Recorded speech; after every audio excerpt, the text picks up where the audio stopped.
Welcome to Sector Report. I'm David Beatson. On this edition, the Rates Rebellion. Why farmers and foresters in the far north are furious with their district council. The Trans-Pacific Partnership. It gets a positive press, but would it be good for Kiwi farmers? And the tiny mite that's a multi-million-dollar menace to New Zealand agriculture. It's a very difficult thing to keep out, and that currently there are no controls in place, so it's, it was sort of inevitable. 12 years ago, the bee-killing Varroa Mite was first detected in New Zealand. Now it's destroying most of the wild bee colonies in the country, and the only part of New Zealand that's Varroa-free is the Chatham Islands. Truth is, our bees won't survive here unless we manage the protection of their hives. Otherwise, the Varroa Mite will chomp a multi-million-dollar hole in the earnings of pastoral farmers, fruit and vegetable growers, as well as the beekeepers who look after the hardest working pollinators in the country. Our rural correspondent Drew Chappell's on the trail of the tiny mite that threatens to become a real monster.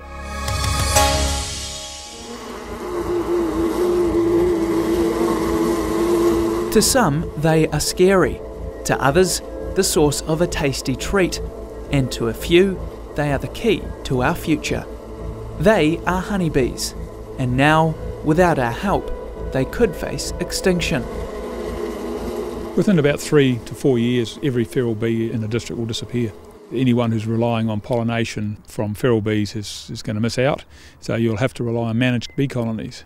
And in fact, the survival of bees in New Zealand depends on humans now. European honeybees were introduced to New Zealand in the 19th century by honey-loving explorers. Ever since, they've been buzzing around the countryside, pollinating our plants and flowers, and making honey in commercial hives. 200 years later, however, everything changed with the emergence of the Varroa Mite, a pest that devastates hives and destroys colonies. In the North Island, where Varroa Mite's been there for some time, my understanding is that there are very few feral hives around, and the upshot of that is that we're losing pollination capacity. So sort of anecdotal evidence is that in Auckland it's very difficult to get things like beans pollinated because there aren't enough feral bees around, and there aren't enough, in cities there aren't enough people keeping beehives to maintain pollination. The mite has spread from hive to hive, from its original location in Auckland right down the country. Earlier this year, more than a decade after its discovery, the mite was found in a hive of bees here at the University of Otago, 1,500 kilometres away. We were doing an experiment looking at the ovaries of about 800 bees, and in that population we found those mites, poiked them out and stuck them in the tube, so that's the original one. Professor Peter Dearden and his team at the university are conducting genetic research into honeybees' reproductive patterns, work which now takes on a whole new importance. If there is an inbreeding problem, then over the next 10 to 20 years we might see a decline in the quality and basically the productivity of hives, and that's going to hit the industry fairly hard. Exactly how it crossed the Cook Strait is unclear, but most clues point towards the movement of infected beekeeping equipment or hives from town to town. What is likely is that it's come in on somebody's hive, or somebody has a business which has Varroa Mite in one area and not in Dunedin, and they've managed to bring it back.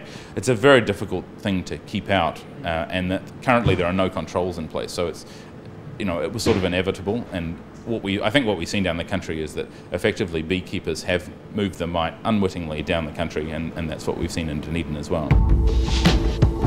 Now that it's here, though, it's spreading fast, too fast to stop.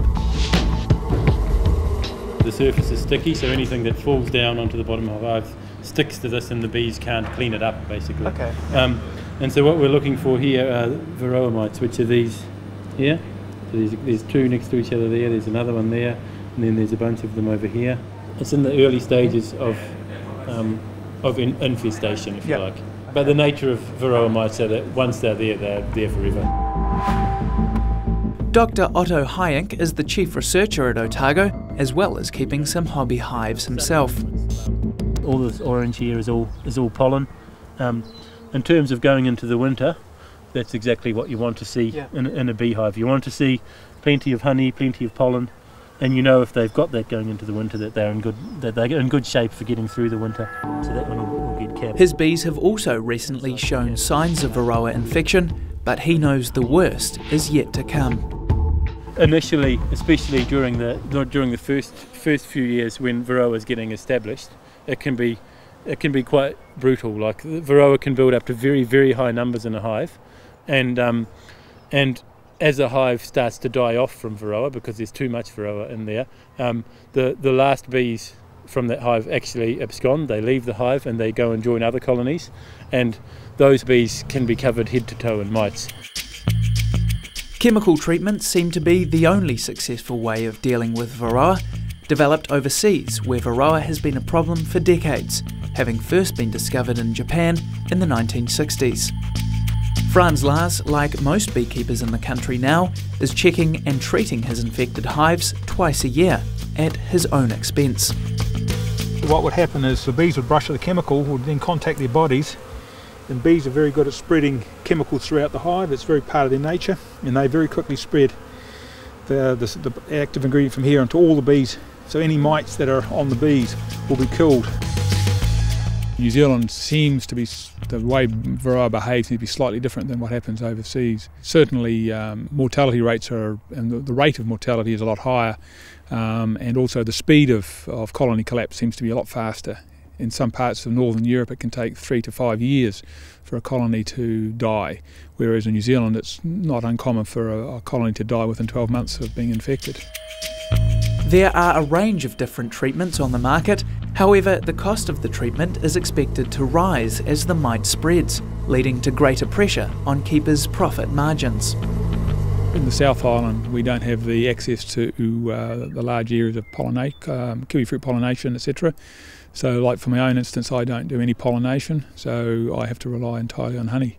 If the honey prices are good, I'm okay. If the honey prices drop, well, I'm in trouble. In the end though, those costs could well become pasture farmers' burden to bear. Paul Bolger from the Ministry for Primary Industries says as wild populations of bees die out, clover won't be pollinated. In the South Island, the pollination sector is quite a bit smaller, though it is still expanding, and there's a lot less manuka around. So it's reasonable that the impacts of Varroa in the South Island are going to strike the beekeepers a bit harder. And therefore there might be more pressure on beekeepers to try and recover money directly from the pastoral sector, from farmers who want their clover pollinated. So for now, whatever you think of these creatures, their future and ours are inextricably linked and hanging in the balance. Drew Chappell reporting. Next, the Trans-Pacific Partnership. It's been called the most significant trade and investment initiative of the 21st century. But what will it mean for New Zealand's export-dependent farmers? That's coming up next on Sector Report.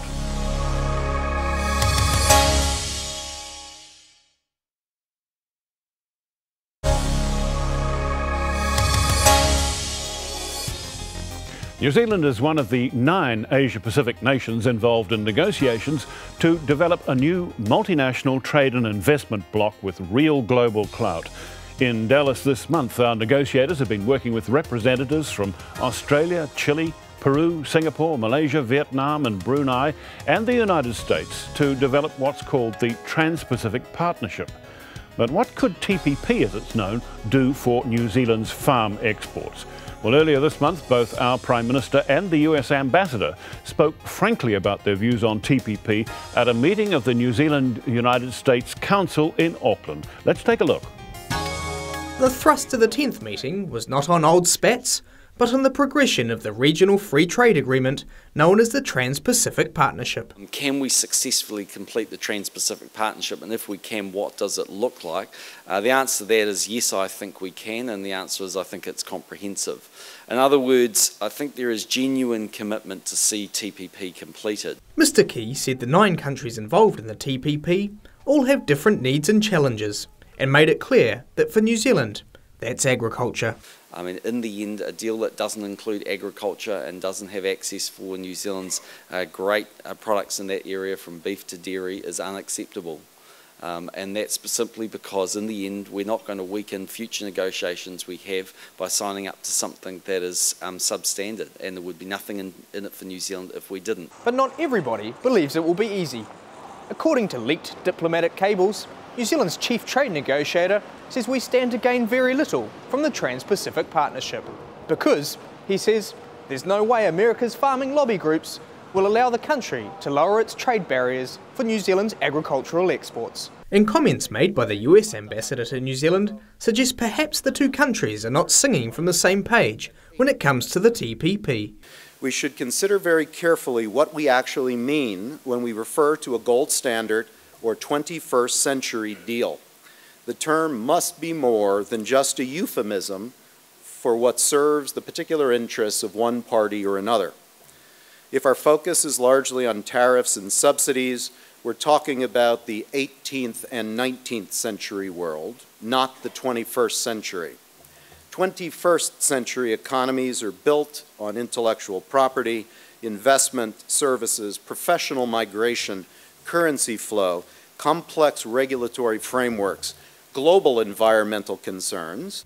The Prime Minister says there will be lots of debate and discussion on the key issues, such as agriculture and intellectual property rights, and says that while he's confident a deal will eventually be signed, he can't say when. Benedict Collins, Country 99 TV News. And joining me now with her reaction is Professor of Law at the University of Auckland, Jane Kelsey. Professor Kelsey, welcome. Just listening to the Prime Minister and the US Ambassador, are we really on the same page with this Trans-Pacific Partnership deal? Well, it's very difficult to know what page we're on because, of course, it's all secret. Yeah, we're up to chapter 12 anyway. Yes. Well, what they've been doing is trying to move things along as rapidly as possible under the instructions of the APEC leaders last November, where they had this optimistic goal of trying to sort out as much as possible by the middle of this year and get it signed off by the end of the year. I think our Prime Minister is now downplaying expectations. Yeah, well, I mean, he was quite clear. Either we get a deal on agriculture and tariffs in the US, or there's no deal. And the US, on the other hand, saying, oh, we want a gold-plated agreement, that, and that's 19th century thinking. Yes, well, there's many mixed messages going on here, and I think one of their problems is that they've bitten off more than they can chew. A second problem is that this is actually the US plus 8 countries negotiating, and so the US is behaving like it can dictate the terms, and we're starting to see, especially with the Dallas round just recently, quite a bit of backlash coming. So it's striking a bit of a rock. Okay, because it seems there is a real push on, and you mentioned that the APEC leaders themselves were saying, let's get moving on it. Why is there so much pressure to get it done? Well, from the US end, this is the only negotiation that Obama has. The WTO negotiations have collapsed. The 3 FTAs that went through the Congress were all Bush deals. And so if he's going to be showing that he's making progress, especially to the commercial sector, he needs to make advances on this. But at the same time, he doesn't want politically divisive issues on the table before the November presidential election. Well, here we go. I mean, you'd have a lot of farmers in the United States very upset if they went ahead and actually lowered the tariff barriers on agriculture, surely. Well, and I think we're seeing that in the negotiations. Okay. The US has said that they will only negotiate bilaterally with countries in this 9-country deal, which means they can strike different deals with different countries. And they won't reopen the deal that they made with Australia, which excluded sugar and had a really long lead time for dairy tariff quotas. But it means they don't even have to give that amount of dairy to New Zealand. They can say, no, dairy's off the table like sugar was with Australia. And what we understand is that's still the US negotiating position. Specifically, what has the US been really pushing? Has put a big proposal on the table on state-owned enterprises, which is geared long-term towards China and trying to deal to China's investments offshore and the way China's SOEs operate domestically.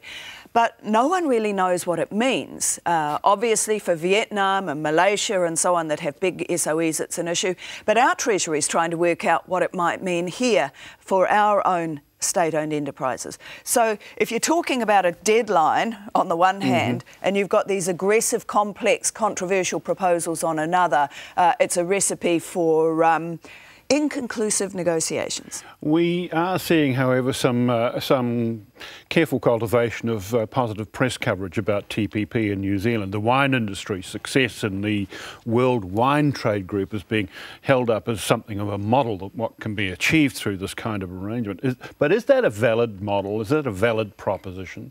Well, doubtless one of the major advances that not only the wine industry but Fonterra and others are seeking isn't just market access, it's facilitating supply chains, it's removing restrictions such as the labelling and standards requirements and customs procedures and so on. You've identified a number of complexities in the negotiations themselves, but we've got the US heading into a presidential election, we've got China transiting to new generation leadership, and we've got Europe, well, probably or maybe heading to another major economic crisis. Is this really a time when a 21st century gold-plated agreement, as the US ambassador puts it, could be achieved?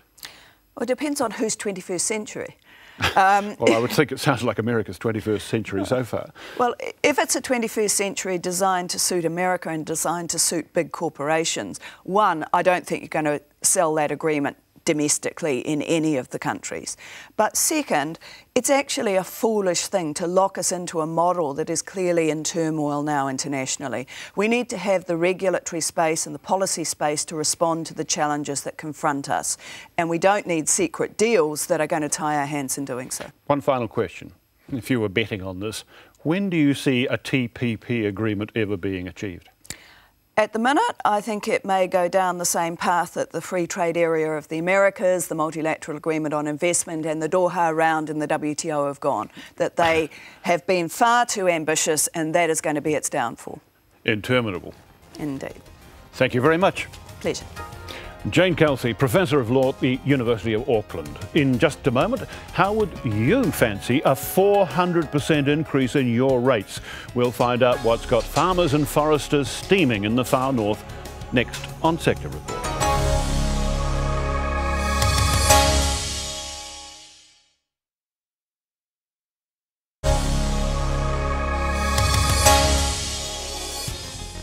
Welcome back to Sector Report. Well, it's that time of year again. Local councils across the country are setting their rates for the next year. On average, New Zealand rates have been rising by 6.8% a year over the last decade, more than 74% faster than the previous decade. So how would you like to be a forester facing a 400% increase from the Far North District Council this year, or a farmer getting notice of a 300% increase? The Far North District Council says it's proposing an average rate increase of just 3.9%. So what's happening? To find out, we've been speaking to two of the rural rates rebels from the Far North, Ken Rintoul and Murray Jamieson. Welcome, Ken and Murray. Murray, let's start with you. What kind of rate increase are you in for? This year we're looking at our rates going up about 93%. At current we're paying 23,500 and they're looking at taking that to 47,000. Ken, you run a quarry, not a farm. I understand. What's your rate going up by? I run a quarry and a beef farm, but overall my properties, my rates will go down about up to 20%. I can't figure it. You're down, you're up. What's going on? I mean, surely property values are the main driver of the rates. What's going on up in the north that's actually seeing those kind of variations occur? Basically, they're trying to target where they're saying their roads are getting damaged, and they want those people to pay for it. But the information they've supplied has all been incorrect, and they're targeting the wrong people. Just to get these, particularly your rate change into perspective, Murray, I mean, are other dairy farmers getting that kind of increase? It varies. Us in particular, I think, have been extremely hard hit. We live on a state highway, so all our transport never goes on a country road. Our milk, we fill up a tanker every day, or every time a tanker comes to our farm, we fill a truck and trailer every day. It goes out the state highway and straight down to Kari Fonterra plant. And our rates in other areas have dairy farmers are around about 40% to up to 110% up on previous years. Ken, you've got a decrease and you're saying, look, no, this rate policy is screwy, it's wrong. Yeah. I mean, most people who get a decrease would say thank you very much and shut up and go home. What's got you going about? I'm playing devil's advocate, because if they get it wrong now and they find out they've got it wrong in 3 years' time, how are they going to reverse it? Okay, overall, I mean, is the council trying to lift its total rates take or just reallocate the amount of money it's collecting? Just reallocating. They're not trying to get any more money. The main issue is there's as much aggregate, whether it's mined or whatever aggregate, put on the road as the logging and the dairy industry, and yet they're going to pay 10% of the rates that those other two industries pay. That's what the target rate is aiming at. So you're saying your business actually, they've got it so wrong that you're putting 10% more wear on the road and you get a decrease? We're putting exactly the same tonnage on the road, and we only will pay 10% of what they will pay in rates. Have you tried to talk this through with the council to find out what on earth they're doing?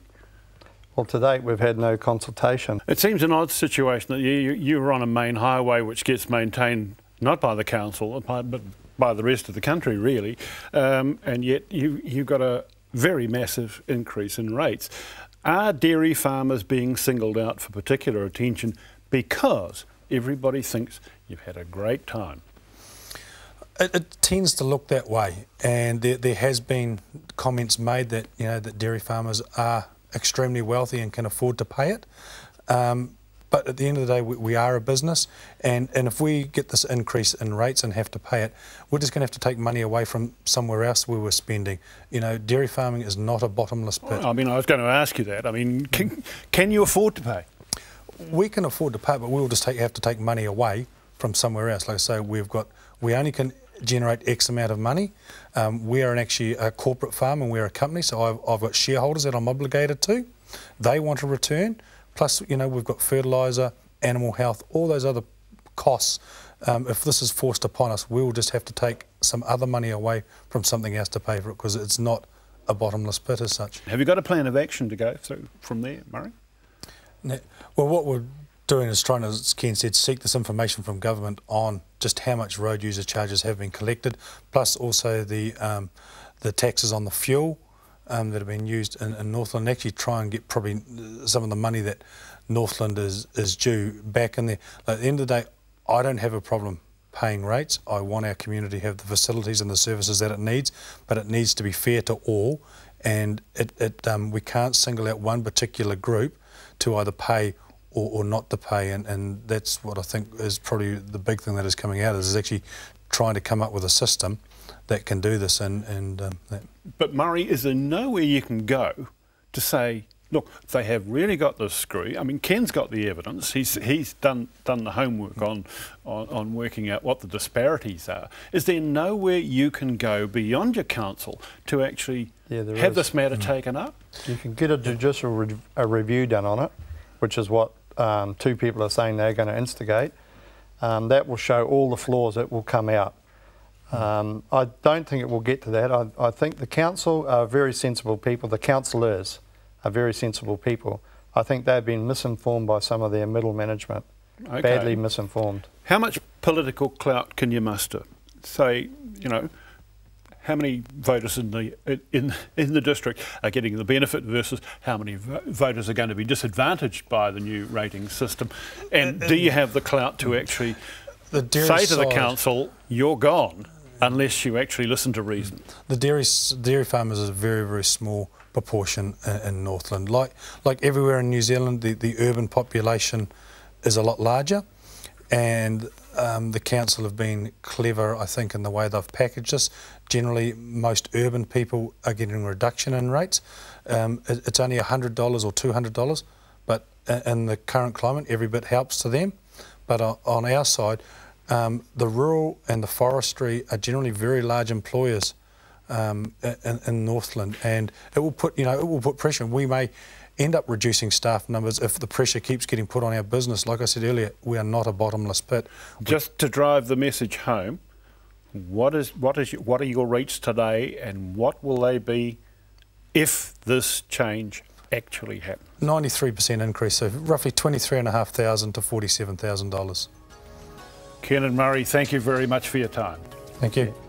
Murray Jameson and Ken Rintoul, two of the rebellious ratepayers protesting at the hikes proposed by the Far North District Council. Well, be sure to tune in next week when our rural correspondent Drew Chappell reveals much more on the rural rates rebellion in the Far North and what local government minister David Carter is doing about it. Meantime, you can check out our programs anytime online at our website country99tv.co.nz. Thanks for your company. I'm David Beatson for Sector Report. See you next time.